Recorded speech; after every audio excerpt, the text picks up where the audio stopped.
Hello students, welcome here again. We are again with you with a new topic, and today we are discussing this is our chapter 5 student class 11th physics, and chapter name is Newton laws of motion. ठीक है, सो चलिए हम आज का topic start करते हैं. आज हम कुछ छोटे छोटे टॉपिक्स डिस्कस करने वाले हैं लाइक इम्पल्स. आप न्यूटन फर्स्ट सेकंड लॉ पढ़ चुके हैं, मोमेंटम के बारे में भी डिस्कस कर चुके हैं. ठीक है, सो इम्पल्स क्या होता है बेटे? ओके, देखिए इम्पल्स एक मतलब एक तरीके का आप ये कह सकते हो कि स्मॉल टाइम के लिए लगाया गया फोर्स है. ठीक है, इम्पल्स क्या होता है? बेसिकली जो फोर्स हम स्मॉल टाइम के लिए अप्लाई करते हैं. The force which act on bodies for a short time are called impulse. ठीक है, कि इम्पल्स क्या होता है? The force which act on bodies. ठीक है, वो force act on body for short interval of time. Okay, short interval of time. Okay, जो स्मॉल टाइम के लिए लगाए जाते हैं उनको हम बोलते हैं इम्पल्स फोर्स. बट ये फोर्स थोड़े से स्ट्रॉन्ग होते हैं. जैसे कि आप इसको एग्जांपल समझिएगा, like in heating a ball with a bat. In heating a ball with a bat, जब आप किसी भी बॉल को एक बैट से हीट करते हैं तो आप क्या करते हो? काफ़ी स्मॉल टाइम में काफ़ी ज़्यादा फोर्स लगाते हो. ठीक है, इन फायरिंग ए गन, जब किसी गन को फायर करते हो, इन फायरिंग ए गन. ठीक है, तो जब आप स्मॉल टाइम के लिए ज़्यादा फोर्स लगाते हो तो उसको हम बोलते हैं इम्पल्सिव फोर्स. और ये फोर्स कभी भी यूँ नहीं है कि कॉन्स्टेंट रहेगा. क्लियर? मतलब ये फोर्स क्या है? कांस्टेंट नहीं रहता. ऑलवेज कांस्टेंट नहीं रहता. It is change according to the situation. कभी जीरो हो जाता है, कभी मैक्सिमम हो जाता है, कभी जीरो टू मैक्सिमम, कभी मैक्सिमम टू जीरो. ठीक है, सो इसका जो मेजरमेंट है वो टाइम के अकॉर्डिंग चेंज होता रहता है. तो आप क्या कह सकते हो? Impulse of a force is a measure of total affect of force. ठीक है, मीन्स आप ये क्या कह सकते हो कि इम्पल्स ऑफ फोर्स, इस बात का क्या मतलब है? Impulse of force, clear? Impulse of force is a measure of total effect of force. It's a measure of total effect of force. मतलब ये फोर्स को पॉइंट टू पॉइंट मेजर नहीं करता, टोटली उसका अफेक्ट शो करता है. ठीक है, तो हम इम्पल्स को क्या बोलेंगे? हम impulse is equal to F into T, force into time. तो ये क्या हो जाएगा? हमारा इम्पल्स. ठीक है, अब देखिए इसको हम मोमेंटम के टर्म में लिखेंगे. क्लियर? तो देखिए according to Newton second law, according to NLM second, Newton second law का ही हम यूज कर रहे हैं. ठीक है, सो न्यूटन सेकेंड लॉ के अकॉर्डिंग हम क्या कह सकते हैं? न्यूटन सेकेंड लॉ के according we know that F is equal to dp by dt, यानी कि force is equal to change in momentum with respect to time. और अगर हम इसको इधर लेके आए तो हम क्या कह सकते हैं? F D T is equal to D P. Okay, हम क्या करेंगे? इंटीग्रेटिंग बोथ साइड, क्योंकि हमें टोटल अफेक्ट देखना है ना फोर्स का. देखिए अब इसने बोला कि टोटल अफेक्ट ये मैटर करता है तो हम क्या करेंगे? Integrating both side with the limits indicated. ठीक है, हम क्या करेंगे? इसके दोनों साइड इसको इंटीग्रेट करेंगे. क्लियर? तो हम इधर इंटीग्रेट करेंगे एफ इंटू डी टी, और टाइम कहाँ से कहाँ तक रहेगा? 0 से t. और इधर इसको इंटीग्रेट करेंगे डी पी को, और मोमेंटम कहाँ से कहाँ तक रहेगा? P1 to P2. ठीक है, P1 to P2 vector quantities हैं, तो आप साथ साथ वेक्टर लगाते चलिएगा. ओके, हाँ जी. सो बेटा हम इसको इंटीग्रेट करिए, इंटीग्रेट का सिंबल होता है. ठीक है, ओके. सो अब आप देखिए यहाँ पे P1 P2 क्या है? तो P1 is our initial momentum. P1 क्या है हमारा? Initial momentum. ओके, और इसी तरीके से अगर हम बात करें P2 की, so this is our final momentum. Okay, and DP is the change in momentum. DP क्या है हमारा? Change in momentum. ओके, अब देखिए if F average is the constant force during this time. Clear? हम मानते हैं कि हमने इस पे टोटल, अब देखिए पहले इसको हम सोल्व कर लेते हैं. चलिए, तो ये क्या हो जाएगा? एफ इंटू टी, और लिमिट्स कहाँ तक रहेंगी? 0 से t, और ये आपका हो जाएगा P। लिमिट कहाँ से कहाँ तक रहेंगी, P1 टू P2। ठीक है, हम इनकी वैल्यूज़ को पुट करते हैं तो FT हो जाएगा और ये आ जाएगा P2 माइनस P1। क्लियर। और इस फोर्स को हम, अगर मैं बोलूँ कि ये जो फोर्स आपके पास आया है कांस्टेंट फोर्स, ठीक है, अगर इसको हम एवरेज फोर्स भी लिखें, क्लियर, तो हम यहाँ से इसको क्या कह सकते हैं, आप इस इक्वेशन को बोल सकते हैं, ये आपका हो जाएगा I is equal to F average into T which is equal to P2 minus P1। समझ गए आप मेरी बात? हाँ जी, देखिएगा बेटा, एक बार दोबारा से बता देती हूँ। फोर्स इंटू टाइम, हम इसको एवरेज फोर्स भी बोल सकते हैं बिकॉज टोटल इफेक्ट ही आपको दिखाता है। सो ये आपका हो जाएगा I is equal to, that is I symbol for the impulse. I किसका सिंबल है यहाँ पे, इम्पल्स के लिए है, तो एफ इंटू टी इस टर्म को मैं बोल सकती हूँ इम्पल्स, और this is also change in momentum. ठीक है, तो इम्पल्स ऑफ फोर्स आप क्या बोल सकते हो, which is the product of average force during the impact and the time. Okay, it is measured by the total change in linear momentum. इसको हम कैसे मेजर करते हैं, so it is measured by the total change in the linear momentum. Okay, because impulse एक तरीके का force है ना, तो इम्पल्स जो होगा ये आपका, ओके, जो इम्पल्स है वो पॉजिटिव भी हो सकता है, नेगेटिव भी हो सकता है और जीरो भी हो सकता है। ओके, इम्पल्स को मेजर करते हैं बाय चेंज इन मोमेंटम, और ये हमारा क्या है, पॉजिटिव भी हो सकता है, नेगेटिव भी हो सकता है और जीरो भी हो सकता है। ओके, अगर मोमेंटम इंक्रीज डिक्रीज या अनचेंज हो रहा है तो उसका उस पर इफेक्ट पड़ता है। और ये इम्पल्स है हमारी कैसी क्वांटिटी है, वेक्टर क्वांटिटी है। कैसी क्वांटिटी है बेटा, ये वेक्टर क्वांटिटी है। तो ये इसकी डायरेक्शन किस में रहेगी, एट द फोर्स। ठीक है, इसकी डायरेक्शन किधर रहेगी, जो इसकी डायरेक्शन होगी as the direction of force. जिस साइड आपकी फोर्स की डायरेक्शन रहेगी उसी साइड आपकी किसकी डायरेक्शन रहेगी, इम्पल्स की। तो इम्पल्स एक वेक्टर क्वांटिटी है, ये पॉजिटिव नेगेटिव जीरो हो सकता है बिकॉज, और इसकी डायरेक्शन उस डायरेक्शन में रहेगी जिस डायरेक्शन में इसका फोर्स है। अब बात करते हैं इसके डायमेंशन फॉर्मूले की। हाँ जी, सो इसका डायमेंशन फॉर्मूला क्या हो जाएगा बेटा, ओके, हम बात कर रहे हैं इम्पल्स के डायमेंशन फॉर्मूले की। तो देखिए बेटा, आपका जो डायमेंशन जो इम्पल्स है, देखिए इम्पल्स किसके इक्वल है, change in momentum that is P2 minus P1, यानी कि जो इसका डायमेंशन फॉर्मूला होगा वही किसका हो जाएगा, लीनियर मोमेंटम का जो डायमेंशन फॉर्मूला वही किसका हो जाएगा, इम्पल्स का। तो इम्पल्स का डायमेंशन फॉर्मूला हो जाएगा M1 L1 T माइनस 1। ये किसका डायमेंशन फॉर्मूला है आपका, इम्पल्स का। ठीक है, और इम्पल्स का फॉर्मूला बिकॉज ये होता है और या यू कैन से ये वाला होता है, तो इसकी यूनिट क्या हो जाएगी बेटे, इसकी एसआई यूनिट, हम इसको किस में मेजर करेंगे, इसको हम मेजर करेंगे न्यूटन सेकंड में।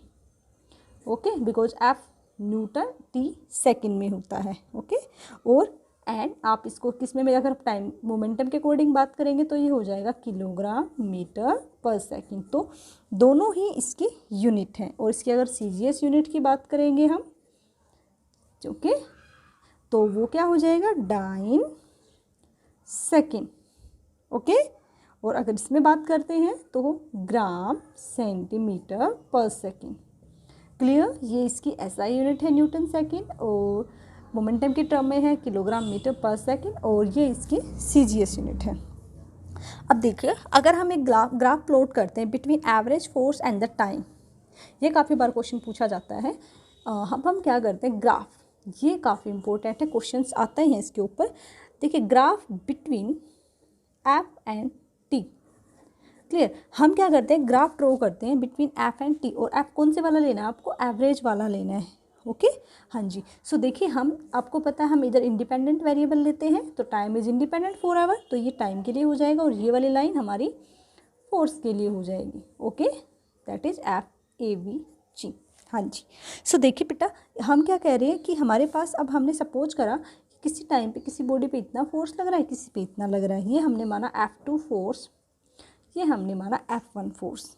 ठीक है, हाँ जी, सो देखिए बेटा, जो F1 फोर्स है सपोज करो वो T1 टाइम के लिए लग रहा है, और जो F2 फोर्स लग रहा है सपोज करो T2 टाइम के लिए लग रहा है।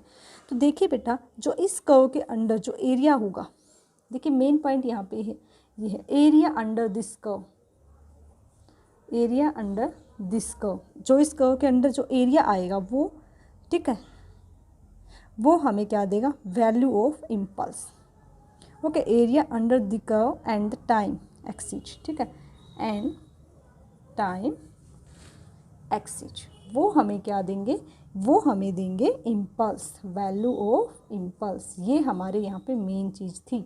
देखिए मैंने है ना स्लोप की बात नहीं करी, बिकॉज अगर मैं स्लोप की बात करूँगी तो क्या हो जाएगा, एफ बाई टी, और ये तो हमारा इम्पल्स होता ही नहीं। इम्पल्स क्या होता है, एफ इंटू टी, ये होता है ना इम्पल्स। तो बेटा जब प्रोडक्ट में वैल्यू आए ना तो हमें एरिया निकालना होता है, और डिवाइड करें तो उसको हम बोलते हैं स्लोप। अगर मैं इस परपेंडिकुलर को इस बेस से डिवाइड कर दूं तो उसको बोला जाता है स्लोप, ठीक है।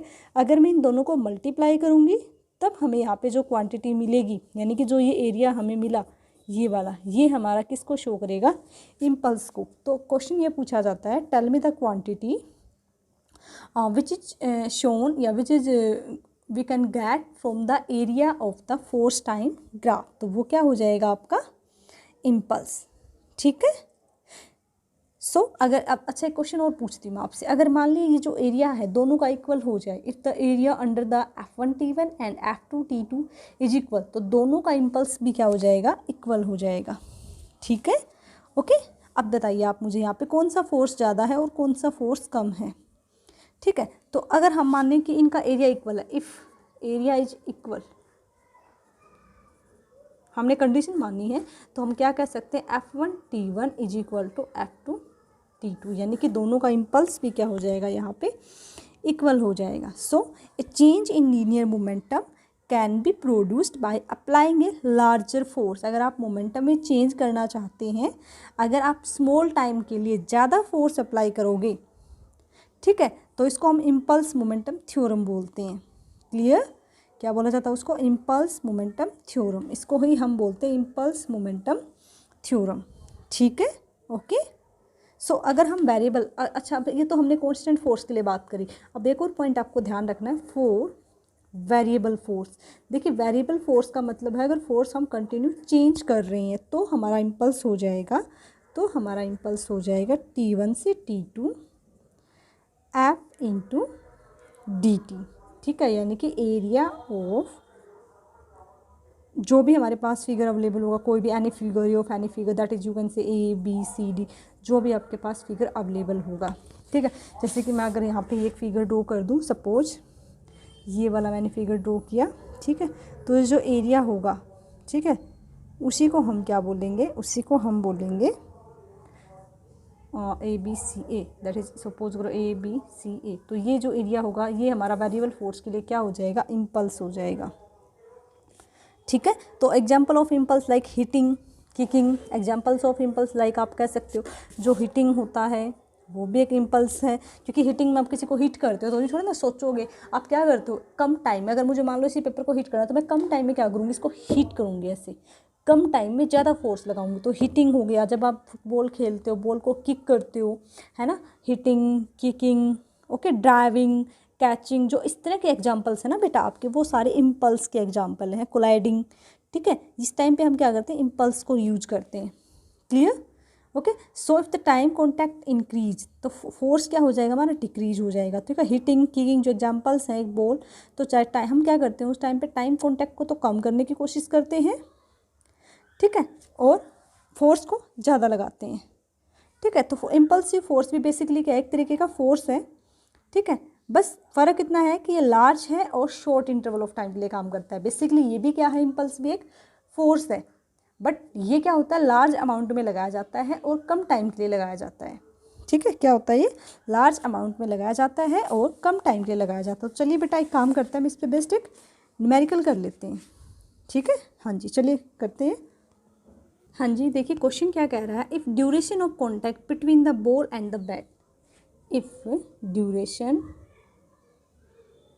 Between the contact of ball and bat, ball and bat, okay, is 0.01 second, okay. Find the impulse and the average force. हमें क्या निकालना है, हमें निकालना है इम्पल्स एंड एवरेज फोर्स निकालना है।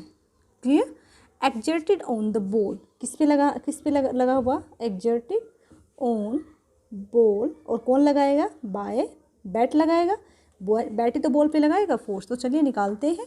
अब आपको पता है students, you know very well, I क्या होता है, change in momentum, change in linear momentum. Okay, यही होता है ना हमारा इम्पल्स। सो हम इसको क्या लिख सकते हैं, I is equal to del P. Okay, और इसको हम क्या लिख सकते हैं, इसको हम लिख सकते हैं एम वी माइनस यू, है ना। ओके, अब देखिए हमें दे क्या रखा है। सो देखिए, अब जो क्रिकेट बॉल है उसका मास भी है, मैं ये क्वेश्चन मैंने आपको थोड़ा सा बीच में बोला था, जो बॉल है बॉल का मास दे रखा है। ओके, जो बॉल का मास है, मास कितना दे रखा है बॉल का, 150 ग्राम।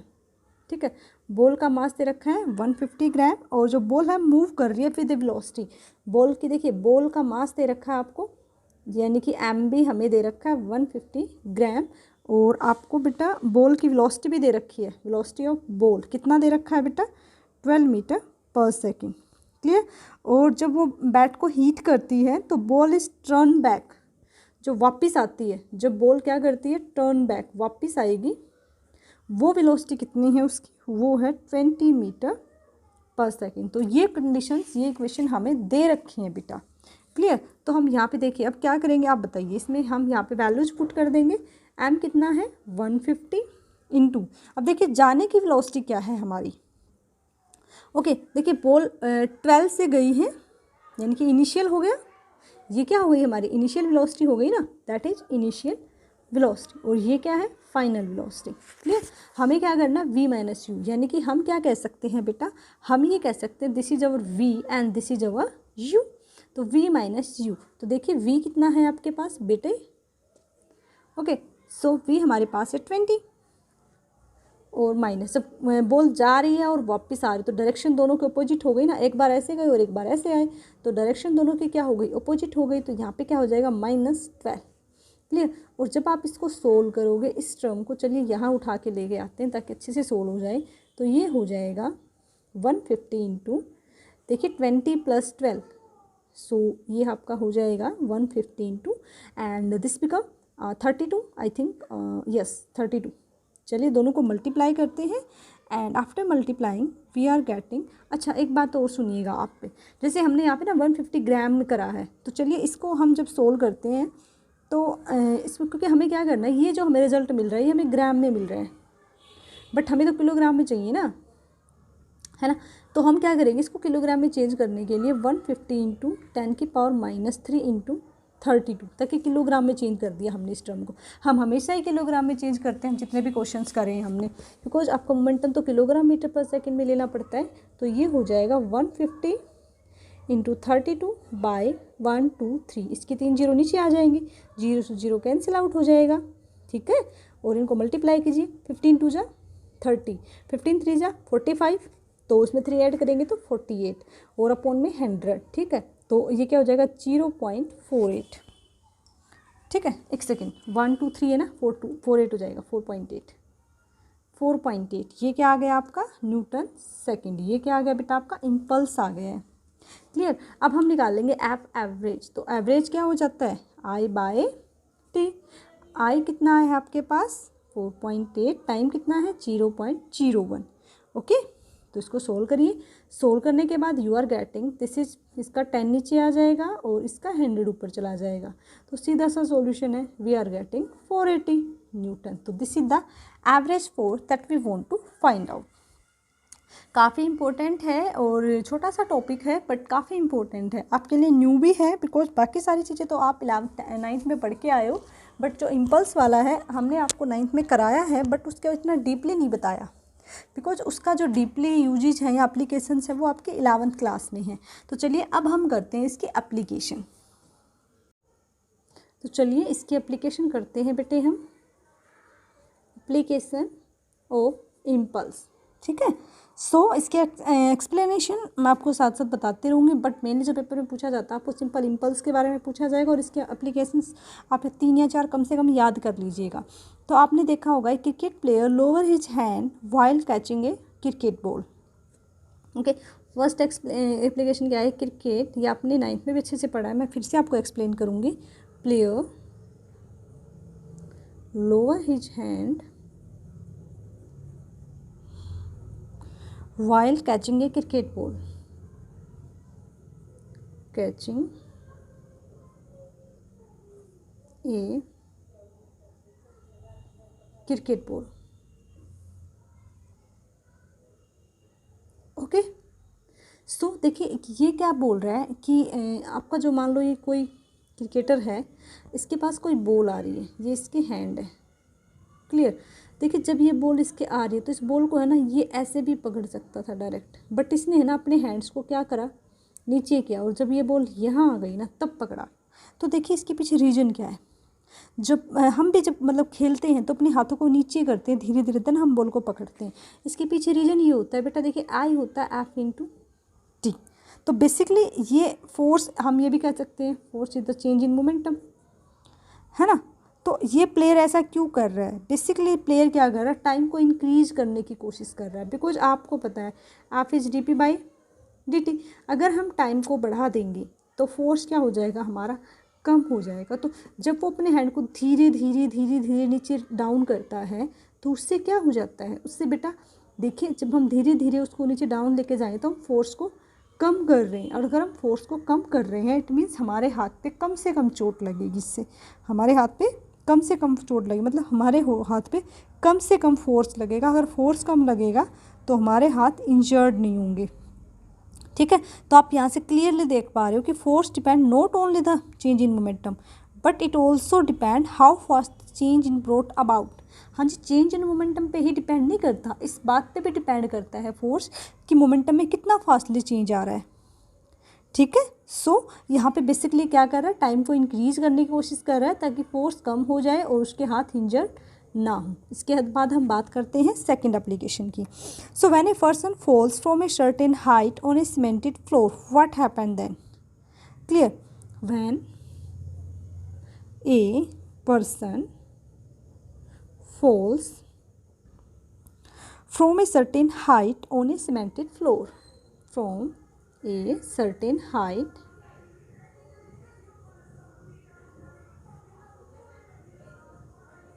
on cemented floor। ओके, देखिए क्या कह रहा है कि अगर कोई पर्सन है वो एक किसी हाइट से एक सीमेंटेड फ्लोर पे गिर जाता है तो क्या होगा, तो the floor does not yield, मतलब the total change in the linear momentum is produced in A small interval of time. Basically हो क्या रहा है, एकदम से कोई बच्चा है किसी हाइट या किसी छत से फर्श पे कूद जाता है।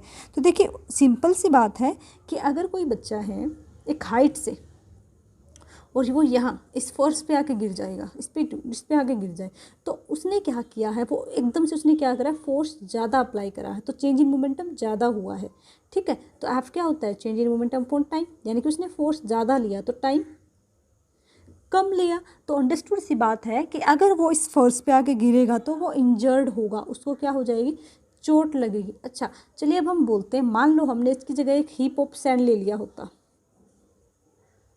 मतलब जहाँ पे सीमेंट थी, अब हमने क्या कर दिया, यहाँ पे बहुत सारा रेत डाल दिया और अब इस बच्चे को बोला कि अब आप कूदिए।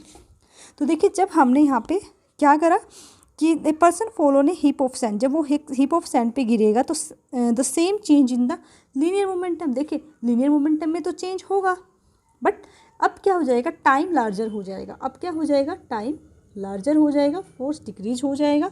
सो बच्चे को अब की बार क्या होगा, कम हर्ट होगा, उसको कम इंजरी आएगी, क्लियर। अच्छा अब देखिए एक और इसके एप्लीकेशन की बात करते हैं। China and glassware are wrapped in paper और स्ट्रॉ पीसीज।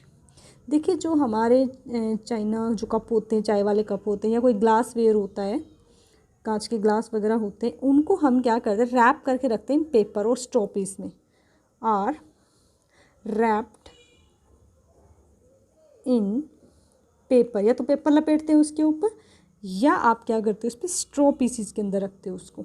ओके समझ रहे हो ना, कांच के ग्लास वगैरह को हम हमेशा कागज़ के लपेट के रखते हैं। तो इसके पीछे रीज़न क्या है कि देखिए जो अगर कांच का कोई भी कोई मटेरियल है, ओके, अगर वो एकदम से गिरता है, क्लियर, तो क्या करें, in the event of fall impact will take a longer time, okay, to reach the glass और चाइना वेयर। सो हम क्या कह सकते हैं, जो average force exert on the china और ग्लास वेयर इज स्मॉल, तो chance of their breaking reduce. देखिए उससे क्या होगा, देखिए अगर मान लो कोई चाइना कोई भी मटेरियल है आपके पास, चाइना कोई ग्लास है, अगर आप इसको बिना पेपर के मान लो गिर जाता है, या आपस में काफ़ी सारे मटेरियल आपस में अगर अटैच हो जाते हैं, तो अगर इसके ऊपर रैपर लगा हुआ है, तो क्या होगा बेटा, तो टाइम बढ़ेगा हमारा, तो फोर्स कम लगेगा। तो अगर मान लो रैपर के साथ अगर कोई मटेरियल या कागज़ अपने काफ़ी मोटा लपेटा हुआ है कांच के गिलास पे, अगर तब वो गिरेगा तो उस पर ब्रेकिंग के चांस कम है उसके, मतलब वो कम टूटेगा, ठीक है। और अगर बिना रैपर आप किसी कांच के गिलास को घेर दोगे, डाल दोगे, तो क्या हो जाएगा, जल्दी ब्रेक हो जाएगा, जल्दी इसमें टूट जाएगा वो, ठीक है। ओके चलिए, हाँ जी, एक और क्वेश्चन है कि it is difficult to catch a cricket ball then to catch a tennis ball. Clear, एक छोटा सा क्वेश्चन है आपके लिए, ये 3-4 एप्लीकेशन है, इवन ये इसके एप्लीकेशंस पे भी आता है कि why it is difficult to catch, why, और इसके एप्लीकेशन भी आप बोल सकते हो, this is also the application of impulse, it is difficult to catch a cricket ball then, हालांकि रीजन सबको पता है क्योंकि ये हमारी जनरल लाइफ की बातें हैं और हम खेलते भी हैं इन चीज़ों से, है ना। ओके देखिए क्या कह रहा है कि आप एक क्रिकेट बॉल को पकड़ना टफ है एज कम्पेयर टू एक टेनिस बॉल को, बिकॉज देखिए जो क्रिकेट बॉल होती है वो हैवी होती है। क्लियर, क्रिकेट बॉल क्या होती है, सपोज करो ये हमारे पास क्रिकेट की बॉल है और ये हमारे पास टेनिस बॉल है। सो देखिए ये क्या होती है, हैवी होती है। अगर ये हैवी है तो इसका मोमेंटम भी ज़्यादा होगा, ओके, हैवी है तो इसके पास ज़्यादा मोमेंटम होगा। सो ये क्या करेगी, एक्सर्ट मच लार्जर फोर्स, तो ये फोर्स भी क्या करेगी, ज़्यादा अप्लाई करेगी। क्लियर, क्योंकि देखिए भारी है, क्योंकि आपको पता है पी क्या होता है, एम इंटू वी, तो जिसका मास ज़्यादा होगा उसका मोमेंटम भी ज़्यादा होगा, तो 2 फैक्टर्स पे डिपेंड करता है ना ये। ओके सो देखिए अगर हम बात करें अब टेनिस बॉल की, तो टेनिस बॉल क्या होती है, हल्की होती है, लाइट होती है। अगर लाइट है तो मोमेंटम भी कम होगा और फोर्स भी कम लगेगा, इसलिए जब हम एक क्रिकेट बॉल को पकड़ते हैं तो उसको कैच करते हैं तो हमें ज़्यादा हर्ट होता है, और जब हम एक टेनिस बॉल को पकड़ते हैं तो हमें कम हर्ट होता है। ओके चलिए अब एक और इसकी बात कर लेते हैं। देखिए the vehicle like scooter, car, bus, truck are provided with shockers. जो व्हीकल्स होते हैं उन पे क्या होता है, उन पे सॉकर्स लगे होते हैं, ठीक है। The vehicles like bus, car, truck are provided with shockers, shockers उसके ऊपर लगे होते हैं। क्यों लगे होते हैं, देखिए when they move on uneven roads. Clear, जब हम मान लो, ज़रूरी नहीं कि हम कहीं भी जा रहे हैं तो वहाँ पे हमेशा व्हीकल्स में सोकर्स लगे होते हैं। इसकी 5th एप्लीकेशन आप ये कर सकते हो, सोकर्स इन व्हीकल्स। क्यों लगाए जाते हैं, ये इसकी 5th एप्लीकेशन हो जाएगी। तो देखिए क्यों लगाए जाते हैं बेटा, इसके पीछे रीज़न ये है कि कई बार क्या होता है कि जब हम व्हीकल को चलाते हैं तो जो हमारा व्हीकल है वो अनइवन रोड पे भी चलता है। ज़रूरी नहीं कि हमेशा अच्छा रोड मिलेगा आपको, कहीं पर भी टूटा फूटा भी हो सकता है, कुछ और रीजन्स भी हो सकते हैं, ठीक है। तो impulsive force are exerted by the road. Clear, तो जो रोड है उस पर फोर्स लगेगा। तो जो फंक्शन है शोकर्स का, उसका काम क्या होता है, to increase the time of impulse. वो क्या करते हैं शोकर्स, टाइम, इम्पल्स के टाइम को बढ़ा देते हैं। अगर टाइम बढ़ जाएगा तो जो फोर्स है, यानी कि जो जर्क है, यानी कि जो झटके हैं, वो कम लगेंगे। समझ रहे हो आप मेरी बात को। जब हम व्हीकल्स चलाते हैं, अगर अनइवन रोड है तो वहाँ पे हम क्या करते हैं, वहाँ पे जो व्हीकल्स के जो टायर्स हैं उनमें सॉकर्स प्रोवाइड हमें कराए जाते हैं। वो इसीलिए कराए जाते हैं ताकि जब हम अनइवन रोड पे व्हीकल को चलाएं, तो उससे क्या हो जाएगा कि जो फंक्शन है शोकर का वो इंक्रीज़ कर देगा टाइम ऑफ इम्पल्स को, ठीक है, टाइम को इंक्रीज कर देगा। And you know that if time is increase, you know very well that if time is increase then force is decrease. मतलब जो राइडर है, जो गाड़ी चलाने वाला है, उसको कम से कम क्या लगेंगे, झटके लगेंगे, ठीक है बेटा। होप आपको ये टॉपिक काफ़ी अच्छे से क्लियर हो गया होगा, सारा अच्छे से समझ आ गया होगा। So thank you so much student. अगले पार्ट में हम बात करेंगे Newton third law of motion के बारे में। सो तब तक take care, good night, have a nice day.